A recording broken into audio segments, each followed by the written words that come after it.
I'm listening. Hello, Martin. This is Dr. Frasier Crane. I'm listening. I'm a first-time caller.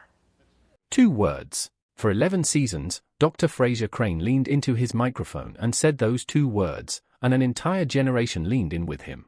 But here's the thing, Frasier almost never happened. The show you love, the cast you worship, the theme song stuck in your head, none of it was supposed to exist. Today we're diving into 19 weird facts about Frasier. From the pitch that nearly killed it, to a casting decision made because of a photograph, from a rescued dog who outranked every human on set to a heartbreaking tribute hidden in the finale. Welcome to Sitcom Secrets, where every rewatch reveals something new. Let's get into it. Fact 19, the show that almost wasn't a show. Here's one that stops most fans cold. When Cheers ended in 1993, Kelsey Grammer had zero interest in playing Frasier Crane again. His creative partners, David Angel, Peter Casey, and David Lee, felt the same.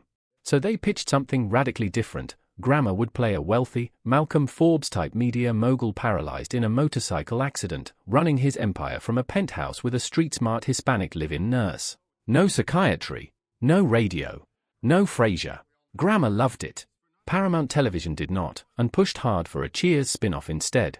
Sometimes the best shows exist not because someone had a great idea, but because someone else said no to the wrong one.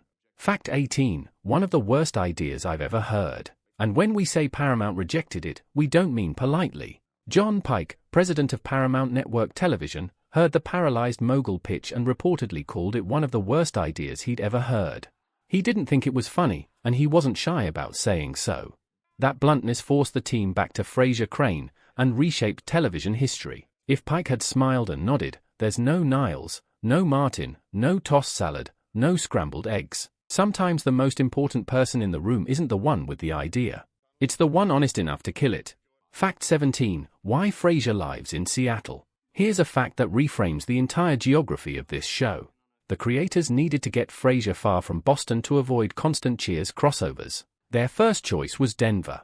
But in late 1992, Colorado voters passed Amendment 2, repealing anti-gay discrimination protections. Co-creator David Lee, who is openly gay, told Vanity Fair they couldn't in good conscience base the show there. They moved the setting west to Seattle, a city that in 1993 was still up and coming. The coffee culture gave them Cafe Nervosa. The skyline gave them the Space Needle. And the progressive Northwest gave them a home that matched their values. And stay tuned, Fact 7 connects to one of the most devastating days in American history. Fact 16, the brother who never existed. Before David Hyde Pierce set foot on the Frasier stage, Niles Crane didn't exist, not even as a concept. On Cheers, Frasier said he was an only child. The creators planned to keep it that way. Then one day, casting assistant Sheila Guthrie, who'd worked on Wings, walked in holding a headshot of Pierce. She'd noticed his resemblance to a younger Grammer and asked, "Have you guys thought of having a brother?" That single question changed everything. Pierce became the only choice for the role, and Niles was written around him. A character born from a hallway conversation became the emotional backbone of the entire series. Sometimes the best decisions don't come from the writer's room. Fact 15, the Friend star who lost Frasier.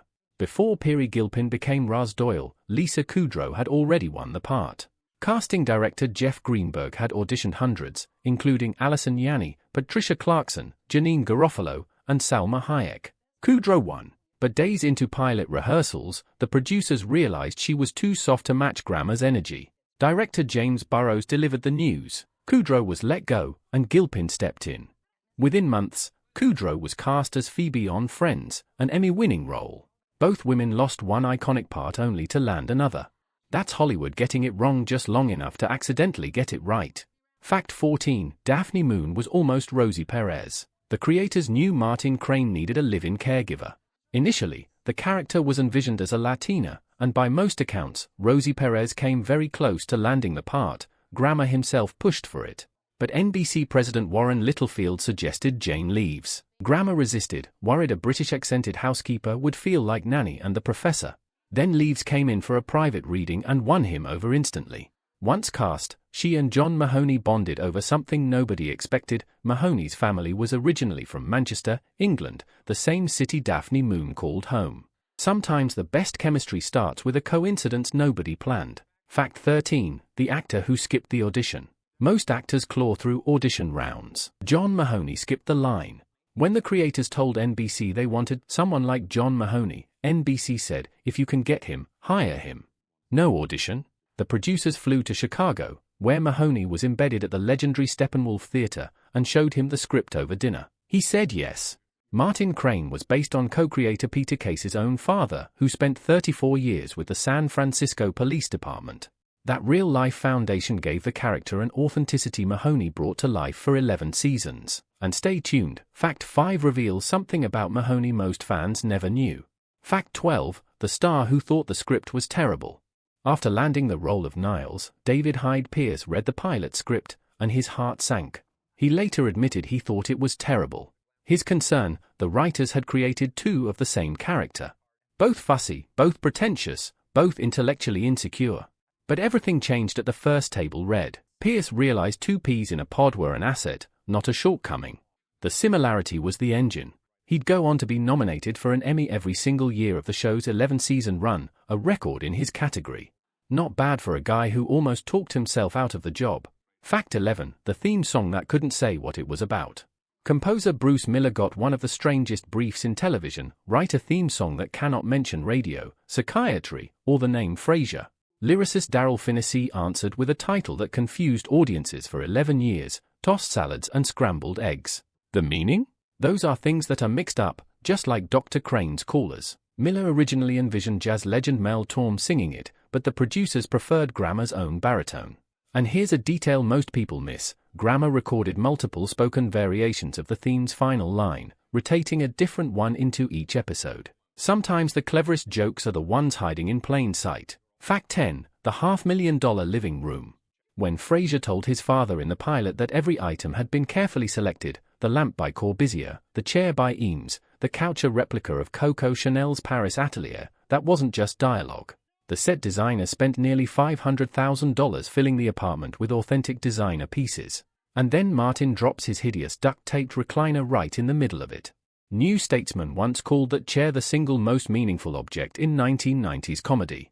The collision between Frasier's curated taste and Martin's beloved eyesore was the entire show in one frame. If you've made it this far, you're clearly one of us. Hit that like button and subscribe if you haven't already. It genuinely helps us keep making videos like this. Now let's keep going, because the back half gets even wilder. Fact 9, the hidden details nobody caught. Every season, the color of Frasier's title text in the opening credits changed: blue, pink, green, purple, yellow, brown, orange, neon green, orange again, silver, and gold for the final season. But that's only half of it. Each season also hid a unique animation in the Seattle skyline: a blinking Space Needle light, fireworks, a helicopter, birthday balloons, a Christmas tree, radio waves, an airplane flying a KACL banner, and, in a bit of wordplay Frasier himself would love, a construction crane. The people making this show understood that the details you don't consciously notice are the ones that make it feel like craft, not content. Fact 8, the A-list stars hiding in plain sight. Throughout 11 seasons, the callers to Frasier's radio show were voiced by A-list celebrities, and audiences almost never knew it. Christopher Reeve, Kevin Bacon, Helen Mirren, Carrie Fisher, Stephen King, Mel Brooks, Eddie Van Halen, Macaulay Culkin, Gary Sinise, Matthew Broderick, David Duchovny, and dozens more. The celebrities never came to set. Their lines were read by day players during filming and dubbed in later. As David Lee told Vanity Fair, you could be anywhere in the world and phone it in. At the end of each season, a "thanks for calling" montage revealed the names, and every year, jaws dropped. Sometimes the best cameos aren't the ones you see.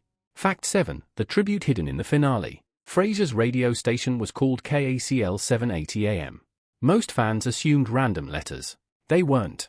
The K is a standard prefix for U.S. stations west of the Mississippi, but ACL stood for the first letters of the creators' surnames: Angel, Casey, Lee. On September 11, 2001, Angel and his wife Lynn boarded American Airlines Flight 11 from Boston to Los Angeles. He was heading to the next Frasier table read and the upcoming Emmys. That plane was the first to hit the World Trade Center. Production shut down. 3 years later, in the series finale, Niles and Daphne's newborn son was named David, a tribute to the man who helped create everything. Sometimes a name carries the weight of an entire legacy. And stay tuned, Fact 1 brings this story full circle. Fact 6, the crash that almost ended everything. In 1996, Kelsey Grammer crashed his Dodge Viper in Malibu, a breaking point in his long struggle with substance abuse. His castmate staged an intervention.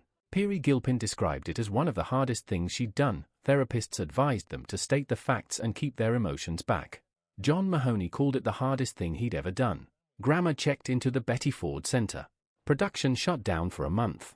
2 years later, sober, Grammer accepted his third Emmy for Best Actor in a Comedy to a very special, small group of people that came to me in a very dark time and told me there was a way out. I love you, and thank you. To a very special small group of people that came to me a while back in a very dark time in my life and told me that there was a way out. I wanted to thank them. I love you and thank you. Sometimes the people who save a show are the same ones who save a life. Fact 5. Martin Crane's Secret. John Mahoney played Martin Crane, a gruff, beer-drinking retired cop, so convincingly that most viewers never questioned his background. But Mahoney wasn't American.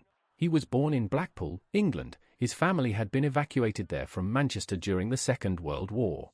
After the war they returned, and Mahoney grew up playing in bombed-out buildings and air raid shelters. And here's what surprises everyone. He was only 15 years older than Grammer. On screen, elderly father. Off screen, practically the same generation.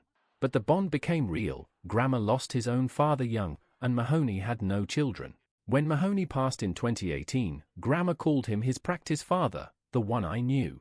Sometimes the most authentic performances aren't performances at all. Fact 4. I wish Kirstie Alley was here. Peri Gilpin's early days on set were rough. During one of the first rehearsals, she was working through a comedic bit with Grammer and still finding her footing. Director James Burrows asked what she was going to do with it, and before Gilpin could answer, Grammer said, "I wish Kirstie Alley was here." She revealed this during the 2016 All-Star tribute to James Burrows, and by then she could laugh. But in the moment, it stung. She didn't let it break her. She found her Roz, sharp, confident, fearless, and turned her into one of the most beloved characters in 90s television. Sometimes the roughest beginnings produce the strongest foundations. Fact 3. The rescued dog who became the biggest star. When Frasier started dominating the ratings, the cast member receiving the most fan mail wasn't Grammer or Pierce, it was Eddie the dog. Jane Leeves once noted that when Entertainment Weekly put Frasier on its cover, Eddie was the only one who made it. Eddie was played by Moose, a Jack Russell Terrier whose original family gave him up because he was too wild, digging up yards, chewing furniture, climbing trees to escape. Trainer Mathilde de Cagny saw his energy as a gift, not a problem. During auditions, Moose locked onto her finger and stared at Grammer without blinking until released. He got the part. Sometimes the ones nobody wants become the ones nobody can replace. Fact 2. 20 years, 3 shows, 1 character. When Frasier ended in 2004, Kelsey Grammer had played Dr. Frasier Crane for 20 consecutive primetime years, Cheers, a guest spot on Wings, and Frasier. Only James Arris had matched that streak, playing Marshall Dillon on Gunsmoke. But Grammer went further. He's the only performer in history to be Emmy-nominated for the same character on 3 different shows. And at his peak, he was the highest-paid actor on television, while Jane Leeves simultaneously held the title as the highest-paid British actress. Sometimes one character isn't just a role. It's an entire career. Fact 1. The Final Bow. On May 13, 2004, Good Night, Seattle drew 33.7 million viewers, the 11th most-watched finale in television history, and the only Frasier episode to feature a rainbow over the Seattle skyline. But the moment that broke everyone happened after cameras stopped. Moose, the original Eddie, was 14, Snow White, and nearly deaf. His trainer carried him on stage for one last bow. David Hyde Pierce said it was the most moving moment of the evening, watching Moose recognize the applause one final time. Frasier finished with 37 Emmys from 108 nominations, a record until Game of Thrones surpassed it in 2016. 5 consecutive Outstanding Comedy Series wins, matched only by Modern Family. That in itself is a kind of magic. Frasier worked because it trusted its audience. It assumed you were smart enough to catch the reference and patient enough to wait for the payoff. 11 seasons, 264 episodes. A cast that never changed. If you made it this far, you've officially earned your spot in the club.